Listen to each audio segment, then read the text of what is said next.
Who won the Kyle Tucker trade? Well, Cubs fans, Astros fans, they were arguing about it on X this last weekend as the Cubs faced the Astros. But I want to try to answer this question as unbiasedly, is that a word? As possible. What's up, Cubs fans, or maybe Astros fans too? We'll see who's watching this video. I'm excited to talk to you about this topic today. My name is Kyle. In case you haven't found us before, this is the Setup Man YouTube channel. We have a podcast, and we also have a lot of breakdowns like this one, just going deeper into the story behind the story. And I felt like this was a pretty big story. This was a pretty big conversation, not just because it was on a Fox national game over the weekend, but because literally all three pieces of this trade were excluding Hayden Wesneski because he had Tommy John surgery earlier this year. But all three pieces, Cam Smith, Isak Paredes, and Kyle Tucker, had really big weekends.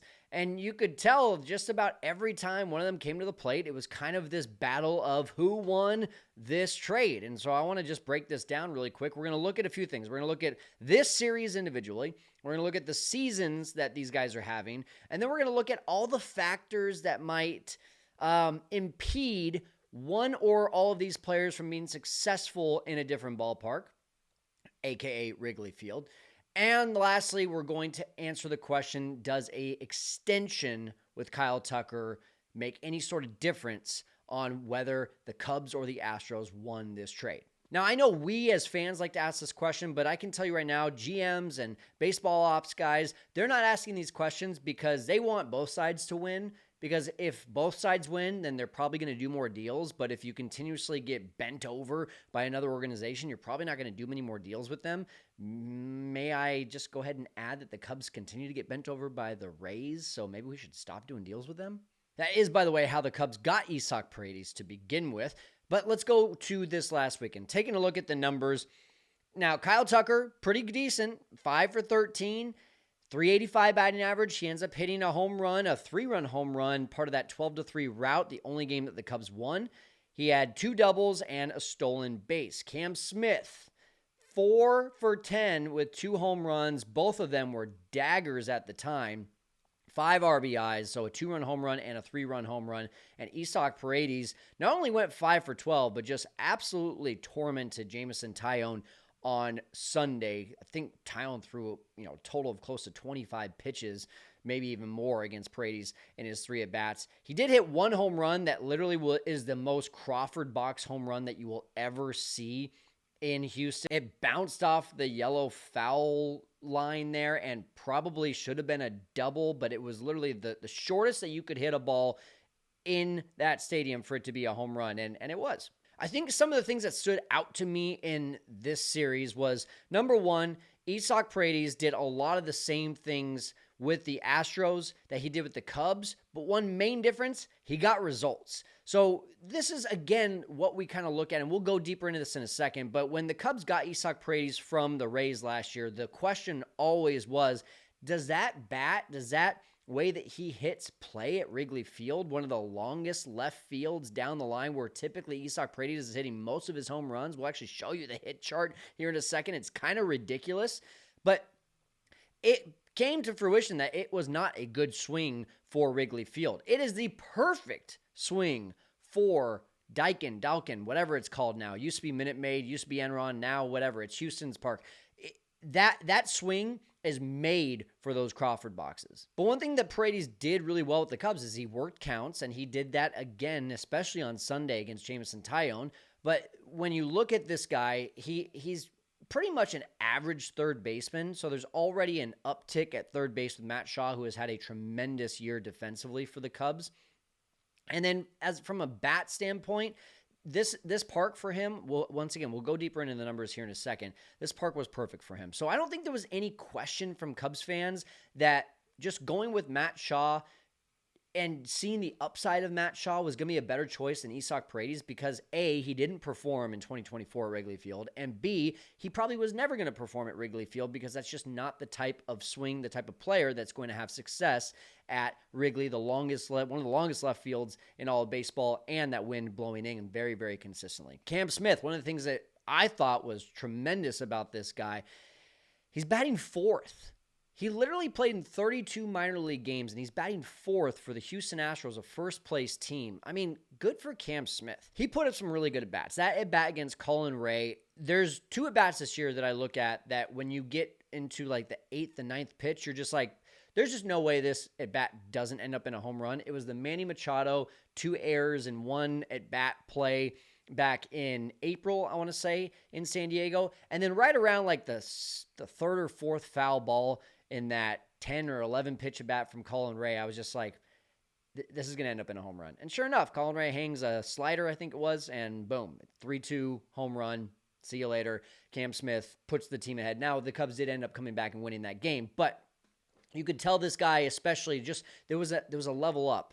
A level up in terms of his adrenaline, in terms of the way that he played that series. I remember when he first got traded to the Cubs, there was some quote floating around that he was like, I didn't even know I could get traded that early. Like, there probably was some hurt. He got drafted by the Cubs. He put up amazing numbers for the Cubs in just 32 games in the minor leagues in 2024.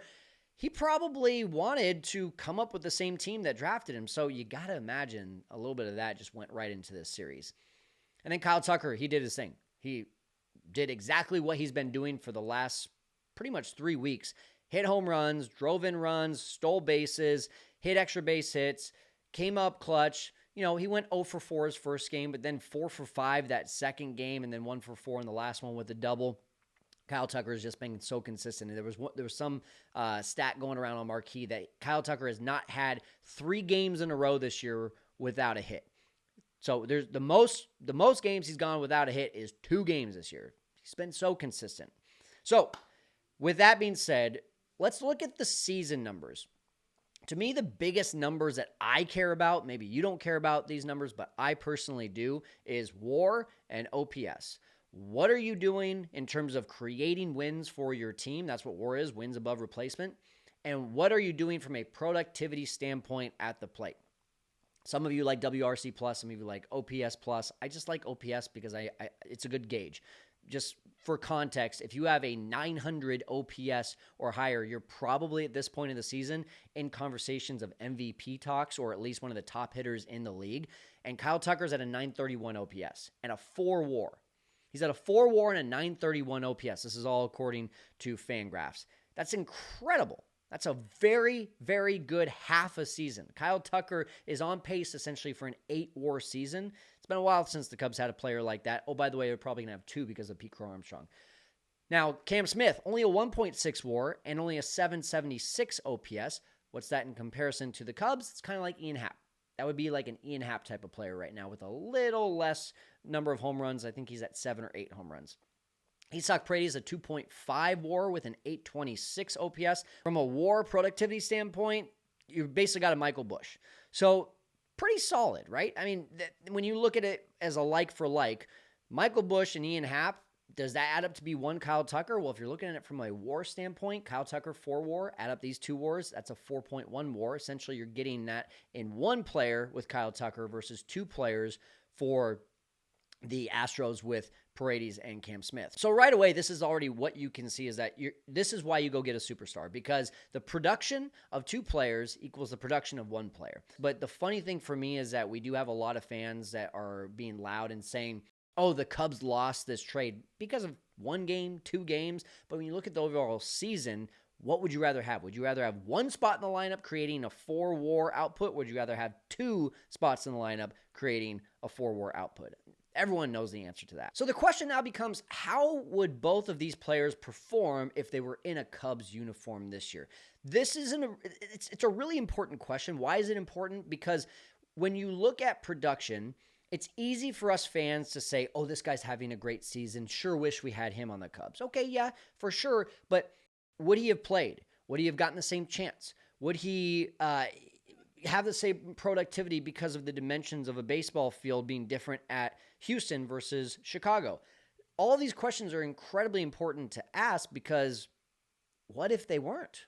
What if they were actually, in fact, very, very different? And that's what we're looking at with these 2 players. First of all, let's start with Isak Paredes. Isak Paredes would not be playing the way he is right now with the Astros if he was in Wrigley Field. Let's just give you a few numbers here. First of all, Paredes, 9 of his 17 home runs, over half, have been at home. When he played at Wrigley last year, in 27 games at Wrigley, he had one home run. And the slash line, you would be begging for Nick Madrigal to be back on this team. 105 batting average, 177 OPS, on base percentage, and 140 in the slug department. Give any pitcher on the Cubs staff right now who hasn't swung a bat in the last 5 years, give any of them a bat, and they're doing better than Isaac Paredes did at Wrigley Field. No knock on Isaac Paredes, but again, that's the thing. His swing was not made for Wrigley Field. It's made to pull the ball in the air, tuck it in across the foul pole there, just like he did against the Cubs. And that's just not possible at Wrigley Field. You have to get a hold of it. For that reason, Isaac Paredes, is he playing at other fields rather than Houston to put up those 17 home runs? Absolutely, but 9 of the 17 were in Houston. So you could already assume that probably only 1 or 2 would have been. In fact, let's look at this chart. So the photo you're seeing is from Baseball Savant, and this is every single hit from Isaac Paredes here in 2025. All of the basically pinkish / hot pink, don't know what color you call that, are home runs. As you can see, the dude doesn't know how to hit a home run to center field or right field. He never has in his entire career. I'm not exaggerating. He literally never has. It's always been to left field. That's the only way he hits home runs. It's one of the most interesting baseball players that you'll ever see in the history of this game, that he can get away with this, and he does it again and again and again. Anyway, the question becomes, as you look at this is the dimensions of the Houston Astros ballpark. Well, look at that really short left field Crawford box porch. What if we did an overlay instead of Wrigley Field? Whoa! Look how many balls now become non-home runs. We can count at least 1, 2, 3, 4, 5, 6, 7. Close to 7 of these. Now, some of them you see, okay, well, the ball is right on the line. If the ball is even touching the line, you basically assume that this is not going to be a home run. In fact, one of these, if you notice, ends up being foul by the time it gets to 355 because there's so much hook on his ball that it might stay fair for the Astros ballpark, but it definitely ends up going foul at Wrigley for an entire 40 feet of that ball continuing to curl. So you could argue that 7 or 8, maybe even 9 of his home runs would not go out if they were in Wrigley. Again, not all these home runs are at the Houston Astros ballpark, so for that reason, we have to take the road field advantage into account as well. But for that reason, 12 maybe home runs if he's a Cub, 10, 11 probably more realistic versus the 17 he has right now. You're talking about probably a 50 to 70 point difference in his OPS, meaning that he would be maybe a 750 OPS player if he was a Cub, and that's just pretty much average right now on what's a really stacked lineup. Now, Cam Smith, here's the interesting conversation. The Astros were in dire need of figuring out their outfield. Why the Astros didn't ask for Kevin Alcantara or Owen Casey instead of Cam Smith is really beyond me. I really wish they would have. But when you look at this, you end up saying to yourself, well, would Cam Smith even have a chance, even have an opportunity with the Cubs if he stayed in the organization? And I believe the answer to that is a resounding no. 2 reasons. Number 1, the Cubs just don't take chances on their minor league players. When we go back to Matt Mervis, he was more than ready to come up well before he actually got called up. When we look at Moises Ballesteros, back-to-back years of being the player of the year, still this year has only gotten like 15 plate appearances, and that bat could be desperately used off of the bench if the Cubs needed and actually decided that that was a bench bat that they could use right now. But the Cubs organization just doesn't take those types of risks on young players because they've seen the downside of that. They've seen the Matt Mervis even when it looked like he was ready, get called up, and maybe it was still too early. They've seen these guys come up and go right back down, and then their psyche is destroyed, especially from a pitcher standpoint. Should I mention Caleb Killian? These are the types of things that the Cubs look at, and they say, well, we're not going to be aggressive with these guys because we have time.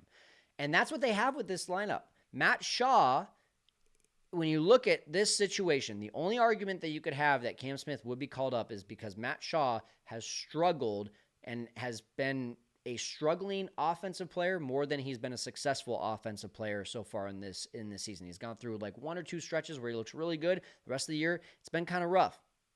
You could argue that, okay, if Cam Smith right now was playing very well for AAA Iowa with the Cubs, that they would be going back and forth. All right, we bring in Cam Smith, Matt Shaw goes back down, vice versa. This is the kind of thing that could have happened. But look at what the Astros did, and I don't think the Cubs would have done this. I don't think they would have been patient like this. Through the first 24 games, he was only batting .205.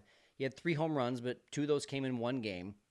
And he was really, after a phenomenal spring training, he just looked overmatched. Well, what's he done in the last 46 games?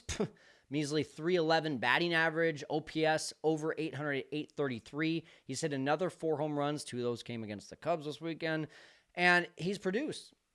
I don't know that the Cubs would have said, yes, we know for sure that Cam Smith is the guy over Matt Shaw, so we're going to trade Matt Shaw.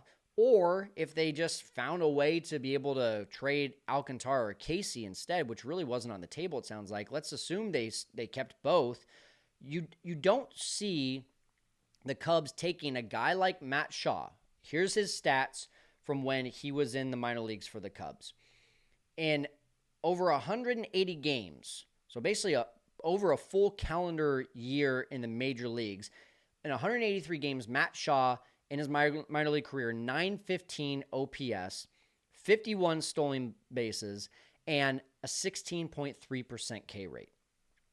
That translates to consistency. That translates to this guy is going to be really good. Does it translate to him being a star? No, not necessarily, but you just knew you were going to get a really solid third baseman who was also getting better defensively as well. There were all these signs plus a track record plus you know that he fits the Cubs, right? He's just the polite, nice, great clubhouse guy. All these things pointed to this guy as the third baseman of the future, at least deserves to get that chance. Whereas Cam Smith, in 32 games, single A and double A, amazing, OPS over 1,000, 7 home runs in just 134 plate appearances. But flip a coin when it comes to a first-round draft pick after his first year. Do they make it to the major leagues? Is 32 games enough to say, yes, this is going to be a better player than Matt Shaw? This is going to be a superstar? The answer is no. So when the Astros basically got into a arm wrestling match with the Cubs and said, we won't just accept Hayden Wesneski and Isaac Paredes. We have to have a third baseman of the future. It's either Matt Shaw or Cam Smith. Pick your choice. Do not look me in the face right now and tell me that you would have said 100%, I want to keep Cam Smith instead of Matt Shaw, ship him off. Matt Shaw was the player of the year runner-up this last year for the Cubs in their minor league system to Moises Ballesteros. Most people thought he should have won player of the year. You can't look at me and say that this 100%, unless you were at every game, unless you're a scout, unless you have that eye, if you're a casual fan, there's just no way you can look at me and say, I 100% would have traded Matt Shaw instead of Cam Smith. We can play Monday morning quarterback. We can go back. We can look and we can say, well, Jed made the wrong choice. We all would have made that wrong choice. Every single one of us. And if you try to tell me differently, put it in the comments, but I don't believe you. I'm sorry. Anyway, at the end of the day, I would do this trade 100 times over again. So that comes back to our final question, and it's going to be preceded by a PS postscript question. Who won this trade? They both won the trade. I'm sorry, you probably don't like that answer, but they both won the trade. In 2025, they both won the trade. Why? Because the Cubs got their superstar. It's made the whole team better. It's made them a first-place team. Don't try to tell me, JD and Boog, who are friends of mine, don't try to tell me that Kyle Tucker hasn't made this lineup better, that this team hasn't been better hitters because of that. They 100% have been. When you have all this pressure off of you, why is Seiya Suzuki already at 22 home runs?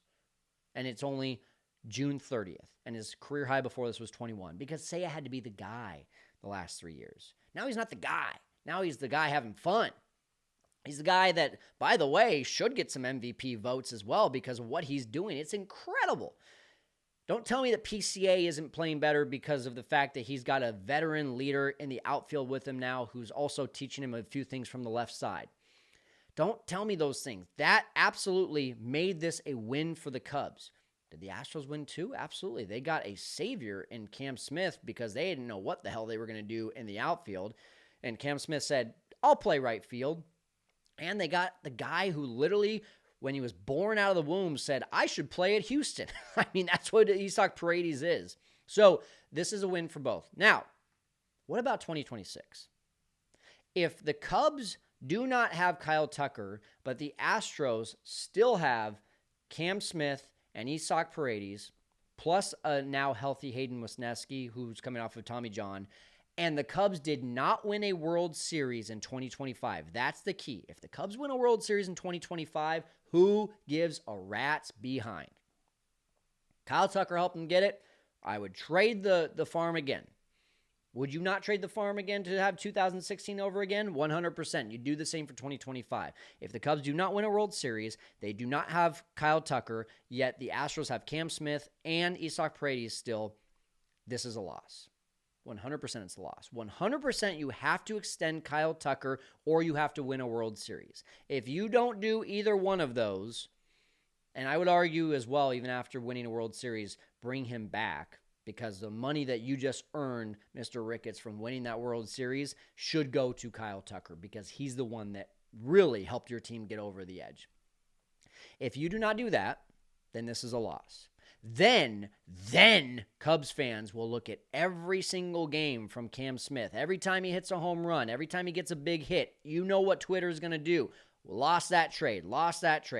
Good Lord. Eloy Jimenez and Dylan Cease. Twitter wasn't even nearly as popular back then as it was today, and it was brutal for those next few years seeing what Cubs fans thought of that trade. This will be an all-time horrible decision if they do not extend Kyle Tucker. Now, Kyle Tucker has to agree to this as well. So let's just take the video game feel out of this. It's not like the Cubs can just be like, oh, we're extending Kyle Tucker. They have to agree. So Kyle Tucker could end up being the roadblock. Tom Ricketts could come to the table and say, here's your $400 million. Kyle Tucker says, I deserve $500, and then it's all bets off. But that's where I stand on this. Let me know where you stand on this. Put it in the comments. If Kyle Tucker does not resign, if the Cubs do not win a World Series, do the Cubs still have a chance of quote-unquote winning this trade because of what's happened this year? I'm willing to bet that I already know what you're going to comment, but I want to hear it anyway.